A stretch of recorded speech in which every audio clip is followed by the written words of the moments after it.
تیرا کلام رہے گا قائم پہاڑ جب نہ رہے خدایا، تیرے منہ کی ایک بات بھی ٹلے گی نہ چاہے کچھ بھی ہو، تیری مان دیے ہے زندہ سونے سے بھی قیمتی، میرا دل یہ دے گواہی ہے یہ کتاب عظیم، نازل کرے اپنا کلام شکستہ دلوں کو سکون ملے، تاریکی دور ہو میری راہیں روشن کر، دل اپنا کلام کثرت سے اے خدا بدل دے، رہائی دے کثرت سے پھل ملا، کلام رہے گا قائم پہاڑ۔ عزیز ناظرین، میں ایاد ظریف آپ تمام دیکھنے والوں کو ہمارے روز کے بائبلی مطالعاتی پروگرام کی نئی قسط میں خوش آمدید کہتا ہوں۔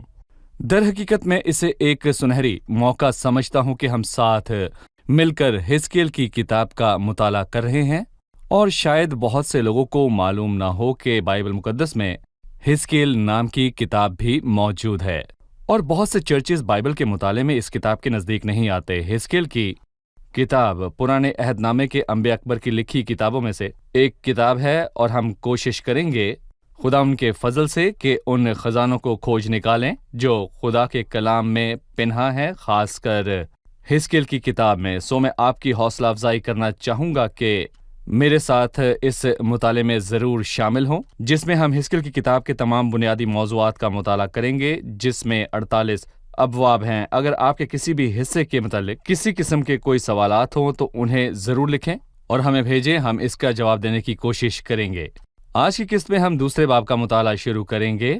ہم نے حزقیل کے رویا کے متعلق بات کی جو اس نے پہلے باب میں دیکھی، اور آج ہم مل کر دوسرے باب کے واقعات کا مطالعہ کریں گے اپنے مہمان خادم بھائی یوسف ریاض کے ہمراہ۔ خوش آمدید بھائی۔ بہت شکریہ بھائی۔ اور اسٹوڈیو میں آئے دیگر مہمانوں کو بھی خوش آمدید۔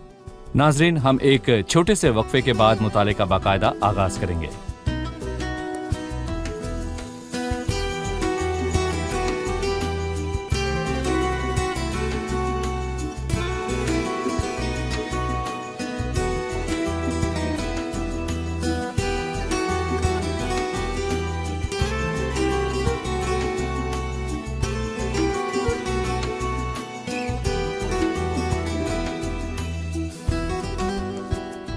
خوش آمدید بھائی۔ آپ کا شکریہ۔ ہم حزقیل کی نبوت کے دوسرے باب پر پہنچ چکے ہیں، لہٰذا آپ ہمیں دوسرے باب کا موضوع بتا دیجئے۔ جبکہ وہ پہلے باب میں رویا دیکھ چکا ہے اور حزقیل کو خدا کی طرف سے ایک خاص مشن دے دیا گیا ہے، سو ہم اس باب کو حزقیل کی خدا کی نبوتی خدمت کی بلاہٹ کا عنوان دیں گے۔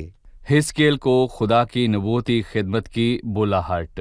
بھائی یوسف، آپ نے ہمیں پہلے بتایا کہ وہ کاہنوں کی نسل سے تھا اور اسے کاہن ہی بننا تھا، لیکن وہ یروشلم سے دور تھا اور کہانت کی خدمت کے بجائے اسے نبوتی خدمت کی بلاہٹ ملی، جو کہ میں کہوں گا کہ اس وقت کی حقیقی ضرورت تھی۔ صحیح۔ میں دوسرے باب کی چند آیات پڑھنا چاہوں گا، اس کے بعد آپ سے سوال کروں گا۔ جی ضرور۔ جبکہ پہلے باب کے آخر میں وہ کہتا ہے اور دیکھتے ہی میں اوندھے منہ گرا اور میں نے ایک آواز سنی جیسے کوئی باتیں کرتا ہے، اور اس نے مجھ سے کہا، اے آدم زاد، اپنے پاؤں پر کھڑا ہو کہ میں تجھ سے باتیں کروں۔ جب اس نے مجھے یوں کہا تو روح مجھ میں داخل ہوئی اور مجھے پاؤں پر کھڑا کیا، تب میں نے اس کی سنی جو مجھ سے باتیں کرتا تھا۔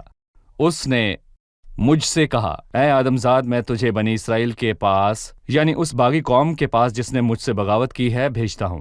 وہ اور ان کے باپ دادا آج تک میرے گناہگار ہوتے آئے ہیں، کیونکہ جن کے پاس میں تجھ کو بھیجتا ہوں وہ سخت دل اور بیجا فرزند ہیں۔ تو ان سے کہنا کہ خداوند خدا یوں فرماتا ہے، پس خواہ وہ سنے یا نہ سنے، کیونکہ وہ تو سرکش خاندان ہے، تو بھی وہ اتنا تو جانیں گے کہ ان میں ایک نبی برپا ہوا۔ اور تو اے آدم زاد، ان سے ہراساں نہ ہو اور ان کی باتوں سے نہ ڈر۔ ہر زند کے تو اونٹ کٹاروں اور کانٹوں سے گھرا ہے اور بچھوؤں کے درمیان رہتا ہے، ان کی باتوں سے ترسان نہ ہو اور ان کے چہروں سے گھبرا، اگرچہ وہ باغی خاندان ہیں، پس تو میری باتیں ان سے کہنا، خواہ وہ سنے یا نہ سنے، کیونکہ وہ نہایت باغی ہیں۔ پہلی آیت کا آغاز ان الفاظ سے ہوتا ہے کہ اور اس نے مجھ سے کہا، اے آدم زاد، اپنے پاؤں پر کھڑا ہو۔ جی۔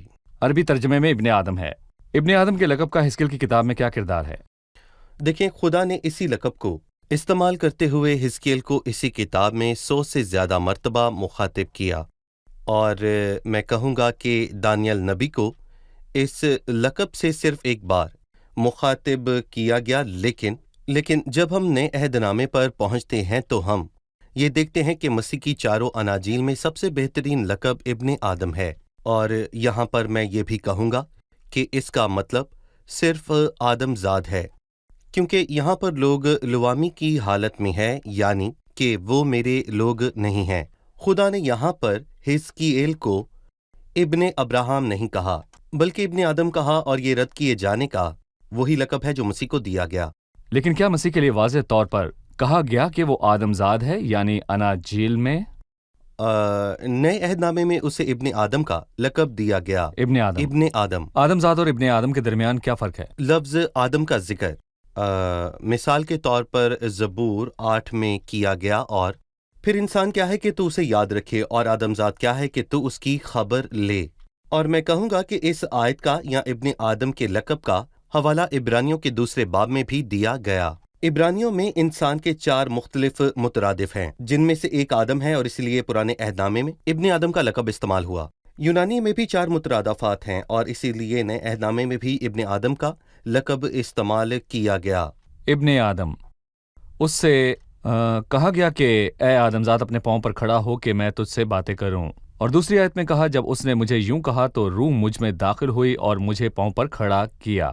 حزقیل کو اس مشن کے لیے تیار کرنے میں روح القدس کا کیا کردار ہے؟ دراصل ہم پہلی اور دوسری آیت میں روح القدس اور خدا کے کلام کو دیکھتے ہیں۔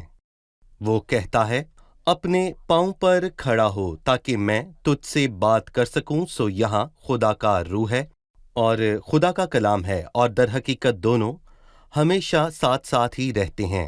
یوحنا کی انجیل کے 3 باب میں ہم پڑھتے ہیں جب تک کوئی روح اور پانی سے پیدا نہ ہو، اور کچھ لوگ یہاں یہ سوچنے کی غلطی کرتے ہیں کہ، اور میں کہوں گا کہ پانی کا مطلب پانی کا بپتسمہ ہے، اور اس کا پیدائش سے کوئی بھی تعلق نہیں ہے، بلکہ وہ موت کا ایک عکس ہے۔ صحیح۔ تب خداوند نیکودیمس کو نہ جاننے کے لیے مورد الزام نہ ٹھہراتا، بلکہ نیکودیمس اسرائیل کا استاد تھا، اور اسے پتا ہونا چاہیے تھا کہ پانی خدا کے کلام کا عکس ہے۔